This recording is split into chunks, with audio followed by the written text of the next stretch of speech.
Hey guys, our lesson objective for today is to explain the text and draw an inference.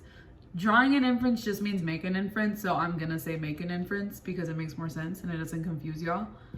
So you are going to watch me open my brain and show you how a good reader explains a text and makes an inference. We've done this a lot before, but this is just a refresher if you need it.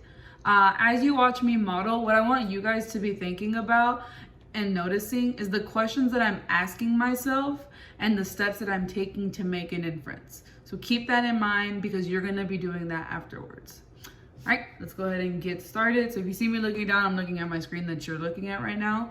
And so what I have in front of me is I have pages 13 and 14 that I'm looking at.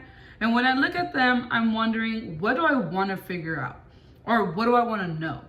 I'm wondering, just from looking at these, what did Rhea and Metis give Cronus to drink?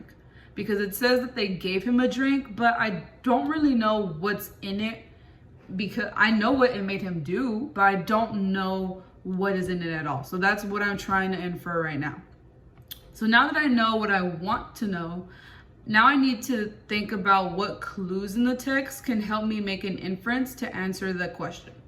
So I need to look at the nearby details in the text and in the picture. So I'm gonna go ahead and read it on page 13. It says, Zeus grew into the strongest of all the gods and married Metis, as Titan's daughter. Rhea was still angry with her husband and wanted Zeus to depose him, but Metis, the goddess of prudence, was wise. She said Zeus needed help, for Cronus had the Titans on his side. Rhea found a way.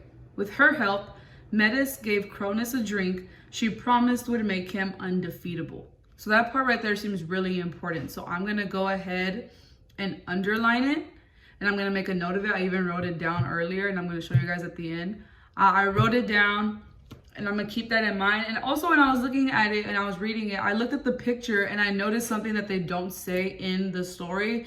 And that's that Rhea is like sprinkling something into the drink. So that's something really important, and I'm gonna make a note of that too. Now I'm gonna keep reading and read the next page to see if what I'm thinking already about my inference is correct. It says, instead, it made Cronus throw up the stone and his unharmed children. Hestia, Demeter, Hera, Hades, and Poseidon. They were reunited, and gratefully they joined their brother. Zeus freed their uncles from Tartarus, and together they prepared to fight the Titans. So for me, that first line that I read is important. Instead, it made Cronus throw up the stone and his unharmed children. So I'm going to make a note of that one, underline it, write it down. And also when I'm looking at the picture, I see that Cronus is obviously really sick because in the background you can see him throwing up one of his unharmed children. So that part is super important for me. So I have my text evidence. Now I'm just thinking, what do I already know? I have to use my background knowledge, so my experience in my life, to help me make my inference. And to be able to answer the question, what did Rhea and Metis give Cronus to make him throw up in that drink? So for me, when I'm thinking about my experience, I know that if you drink certain herbs or teas, it can give you a stomach ache and make you throw up. So thinking about that and thinking about the clues from the text, and especially seeing Rhea sprinkle something into the drink, and what I already kind of know from my life experiences about herbs and stuff, I can make my inference. So for me, my inference is I'm thinking that Rhea and Metis gave Cronus some sort of special herbs to drink in that drink that caused him to throw up his unharmed children, which is exactly what they wanted to do.